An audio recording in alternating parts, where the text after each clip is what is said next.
Standard 10 ते chapter number 2 Pythagoras theorem. या चॅप्टरमधील आपण कालच्या ताशी केला पायथागोरस थेरम, त्यानंतर Pythagorean triplet, properties of Pythagoras theorem. पहिली प्रॉपर्टी होती, if the angles of triangles are 30 degree, 60 degree and 90 degree, and second property 45 degree and 90 degree angled triangle. Pythagoras theorem आपण त्याची डेफिनेशन सुद्धा पाहिली होती. In a right angle triangle, square of hypotenuse is equal to square of sum of its remaining two sides. आजच्या तासिकेला आपण similarity and right angle triangle, काटकोन त्रिकोण आणि समरूपता या संदर्भात अभ्यास करणार आहे. राईट अँगल, ज्या त्रिकोणाचा एक कोन 90 अंश असतो. सिमिलॅरिटी, समरूप त्रिकोण, या संदर्भाचा हा थेरम आहे. In a right angled triangle, if the altitude is drawn to the hypotenuse, then the two triangles formed are similar to the original triangle and each other. Theorem असा आहे की काटकोन त्रिकोणात कर्णावर काढलेला हा जो शिरोलंब आहे, या शिरोलंबामुळे जे दोन त्रिकोण तयार होतात ते मूळ त्रिकोणाशी, म्हणजे हा छोटा त्रिकोण ABCशी समरूप असतो आणि हा छोटा त्रिकोणसुद्धा ABCशी समरूप असून हे दोन्ही त्रिकोणसुद्धा समरूप असतात. हे आपल्याला या ठिकाणी प्रूव्ह करायचं आहे. In a right angle triangle, if the altitude is drawn to the hypotenuse, then the two triangles form are similar. हे दोन्ही सिमिलर असतात. And similar to the original triangle, म्हणजे हा छोटा ट्रायंगल या मोठ्या ट्रायंगलशी, हा छोटा ट्रायंगल या मोठ्या ट्रायंगलशी सिमिलर असतो. हे प्रूव्ह करायचं आहे. गिवनचा पार्ट पहा. In a right angle triangle, if the altitude is drawn. मग कोणता ट्रायंगल घेतला आहे? In triangle ABC, angle ABC म्हणजे बी हा 90 आहे. अँड सेगमेंट BD, अल्टिट्यूड म्हणजेच हा शिरोलंब, segment BD is perpendicular to AC and A', means point D is between point A and C. To prove, then the triangles on the either side of A altitudes are similar and similar to the original. म्हणजे to prove चा भाग, triangle ADB similar triangle ABC and triangle BDC similar triangle ABC. आता पहा, इथे triangle ABC हा ABC triangle ADBC similar आहे. Triangle ABC हा BDCशी similar आहे. Therefore triangle ADB similar triangle BDC. आता आपण यातली पहिली जोडी सिमिलर आहे ती दाखवणार आहे. मग in triangle ADB and triangle ABC. आता हे सिमिलर दाखवण्यासाठी आपण ज्या टेस्ट ऑफ सिमिलॅरिटी ज्या पाहिलेत, AA टेस्ट आहे, SAS टेस्ट आहे किंवा SSS. आता इथे बाजू कुठेही आपल्याला या ठिकाणी दिलेलं नाही, त्यामुळे S किंवा SSS आणि SAS या टेस्ट इथं लागू होणार नाहीत. मग आता टेस्ट राहिली कोणती? AA टेस्ट एक राहिली. पहा, मग ह्यातला आपण कोणते दोन ट्रायंगल घेतलेत? ADB and ABC. पहा, दोन्ही ट्रायंगलमध्ये A हा कॉमन अँगल आहे. अँगल DAB कॉन्ग्रुएंट अँगल या ठिकाणी BAC, म्हणजे A हा जो कॉमन आहे तो नुसता एक अक्षराने लिहिला तरी चालतो. पहा, angle A is congruent to angle A common angle.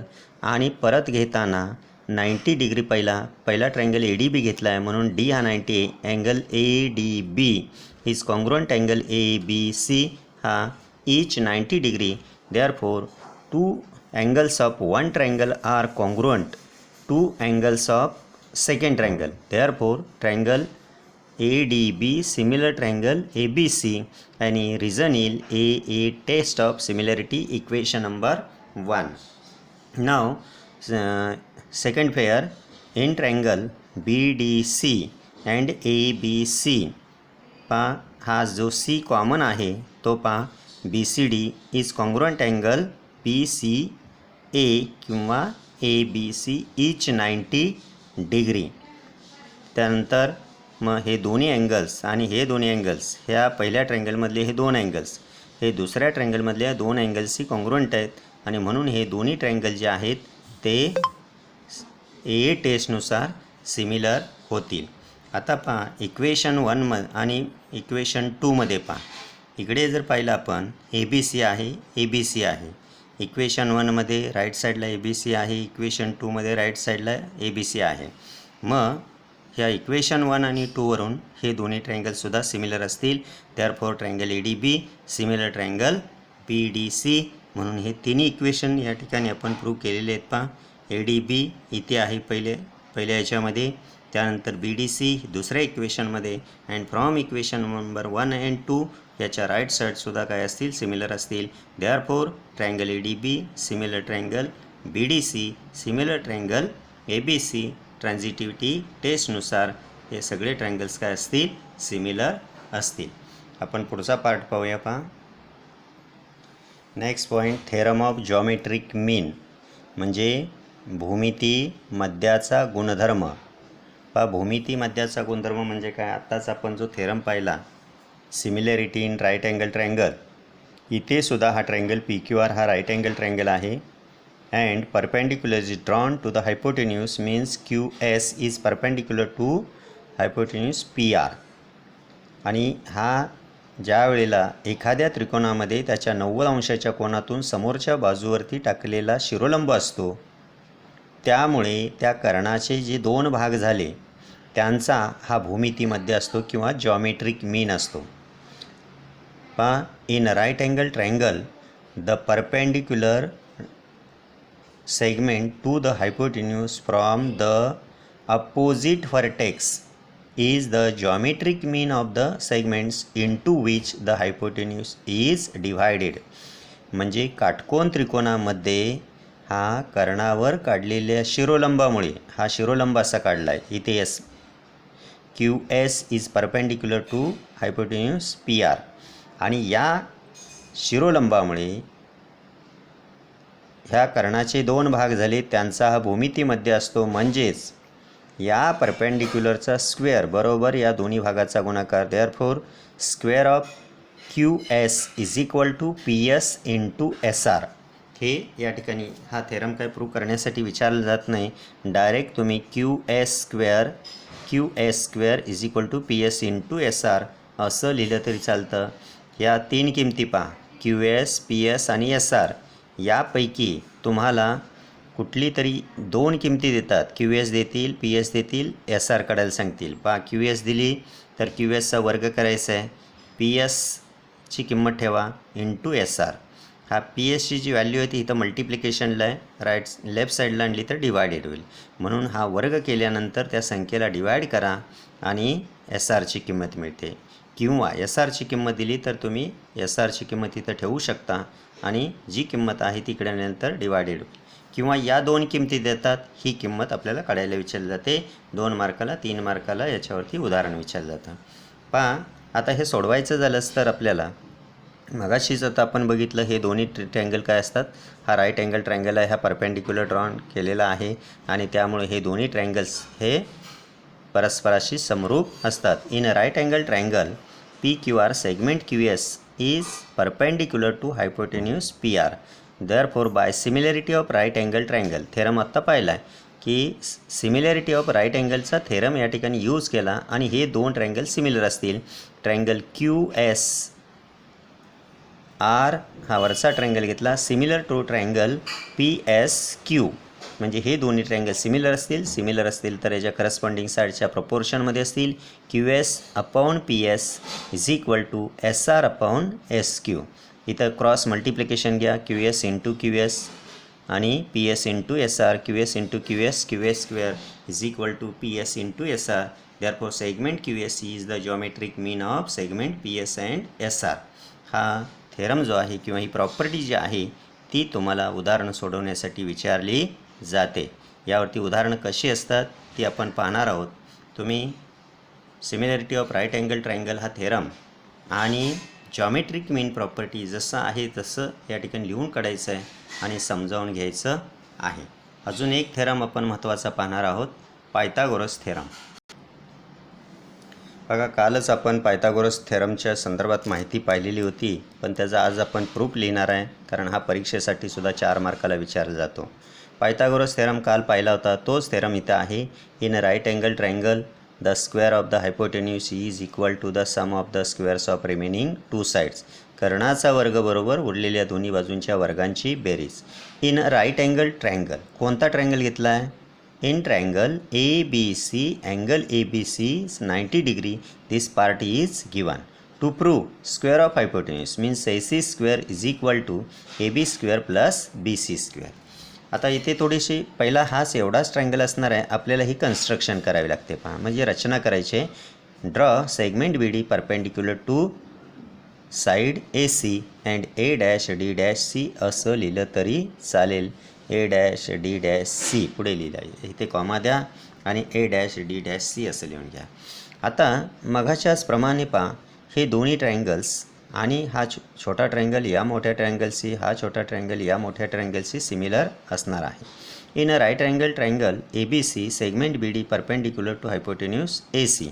Therefore triangle ABC, मोठा ट्रायंगल, सिमिलर ट्रायंगल, सिमिलरचं साईन असं या पद्धतीने काढायचं आहे. ADB and similar triangle BDC, similarity of a right angle triangles. हा कन्स्ट्रक्शनमुळे हे ट्रायंगल्स काय होतील? Similarity of right angle triangles हा जो थेरम आपण पाहिला त्यानुसार हे सगळे ट्रायंगल्स काय असतील? सिमिलर असतील.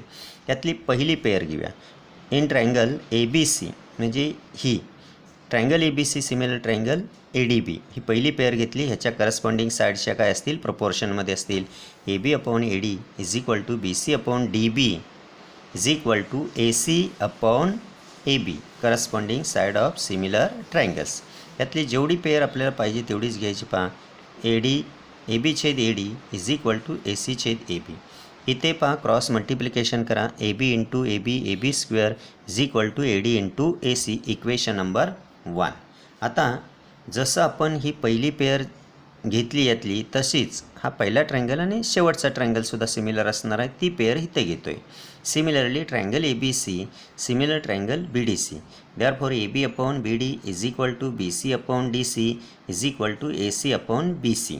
यातली पेअर कोणती घेतली पहा. आता हे मगाशी घेतलेलं होतं म्हणून इथे घ्या. BC upon DC is equal to AC upon BC. इथे क्रॉस मल्टिप्लिकेशन करा. BC into BC square is equal to AC into DC, equation number 2. आता इक्वेशन नंबर 1 हे आहे पहा, AB square is equal to AD into AC, and equation number 2 हे आहे BC is equal to DC into AC. Adding equation 1 and 2, या equation 1 आणि 2ची बेरीज करूया. बेरीज करत असताना लेफ्ट साईडची बेरीज AB square plus BC square is equal to, हे साईन आहे तसंच लिहिलं, AD इंटू AC आणि प्लस ह्याची right side DC into AC. ह्या दोघांमध्ये कॉमन AC आहे, तो आपण काय करूया, इथे बाहेर घेतला आणि कंसामध्ये हा AC बाहेर घेतल्यानंतर इथे AD प्लस DC राहिला, AC बाहेर घेतलेला आहे. आणि फ्रॉम फिगरमध्ये पहा, AD प्लस DC, हे फिगरमध्ये तुम्हाला दिसतं आहे की AD प्लस DC या दोघांची जर बेरीज केली तर काय येईल? AC. म्हणून इथे आपण AD प्लस DCची बेरीज जी आहे फ्रॉम फिगरवरून A', हे लिनियर पेअरमधले पॉईंट्स आहेत आणि म्हणून AC इंटू AC हे काय होतं? AC square. Therefore AB square plus BC square is equal to AC square. Means AC square is equal to AB square plus BC square. आणि AC हा काय? त्याचा हायपोटेन्यूज, आणि या हायपोटेन्यूजचा स्क्वेअर हा बेस आणि परपेंडिक्युलर साईडच्या इक्वल झाला. Therefore in a right angle triangle square of hypotenuse म्हणजे AC square is equal to square of sum of its remaining 2 sides या पद्धतीनं हा थेरम या ठिकाणी प्रूव्ह होतो. आता याच थेरमचा आपल्याला कॉन्व्हर्स बघायचा आहे. कॉन्व्हर्स कशाला म्हणतो आपण? Interchanging of antecedent and consequent is called converse of given statement or given theorem. म्हणजे हा पार्ट जो आहे टू प्रूव्हचा भाग आहे तो गिवनमध्ये जाईल आणि गिवनचा पार्ट इथे येतो. याचा आपल्याला काही थेरम लिहायचा नाही पहा. मग आता हा गिवनमध्ये पार्ट आला पाहिजे. मग तो कसा लिहिणार आपण? If in a triangle square of one side is equal to square of remaining two sides square of sum of remaining two sides then the given triangle is a right angle triangle. म्हणजे हा गिवनचा part आपण काय केला? To प्रूव्हमध्ये नेला आणि to प्रूव्हचा भाग आहे तो काय केला आपण? गिवनमध्ये नेलेला आहे. या पद्धतीनं interchanging of antecedent and consequent is called converse of the given statement. आपण इथे पाठीमागं पाहणार आहोत ते. इथे पहा, converse of the Pythagoras theorem in a triangle if the square of one side is equal to the sum of the squares of remaining two sides then the triangle is a right angle triangle. इथे एका साईडचा in triangle ABC AC square is equal to AB square plus BC square. जेव्हा एका बाजूचा वर्ग हा इतर दोन बाजूंच्या वर्गांचे बेरजी एवढा असतो तेव्हा तो त्रिकोण काटकोन त्रिकोण असतो. म्हणजे त्या बाजूसमोरचा कोण काय असतो? काटकोन असतो. Therefore angle ABC is equal to 90 degree.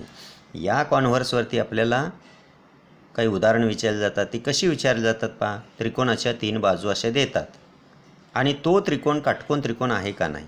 If the 3 sides of triangle are given then when we say that given triangle is a right angle triangle by using converse of Pythagoras theorem, if square of largest side म्हणजे ह्या हायपोटेन्यूजचा square largest side is equal to square of sum of its remaining two sides then the given triangle is a right angle triangle and the side opposite to the largest side angle opposite to the side opposite to the largest angle is a hypotenuse and the angle opposite to the largest side is a right angle triangle. या पद्धतीनं largest side कोणती आहे ती बघायचं आणि त्या बाजूसमोरचा कोण हा काय असतो? 90 अंशाचा असतो. पण या बाजूचा वर्ग केल्यानंतर या दोन्ही बाजूंच्या वर्गांची बेरीज आली पाहिजे तरच तो त्रिकोण काटकोन त्रिकोण होतो. हे लक्षात ठेवा. या पद्धतीनं आजच्या तासिकेला आपण 4 महत्त्वाचे गुणधर्म पाहिलेले आहेत, प्रॉपर्टीज पाहिलेत. एक पहिला similarity in right angle triangles, geometric mean property, Pythagoras theorem and converse of Pythagoras theorem. या सर्व बाबी आपल्या वहीमध्ये लिहून काढायच्या आहेत. या 4ही गुणधर्मावरती प्रॉपर्टीजवरती आपल्याला उदाहरण किंवा थेरम्स विचारले जातात आणि म्हणून व्यवस्थित लक्षात ठेवायचं आहेत. धन्यवाद.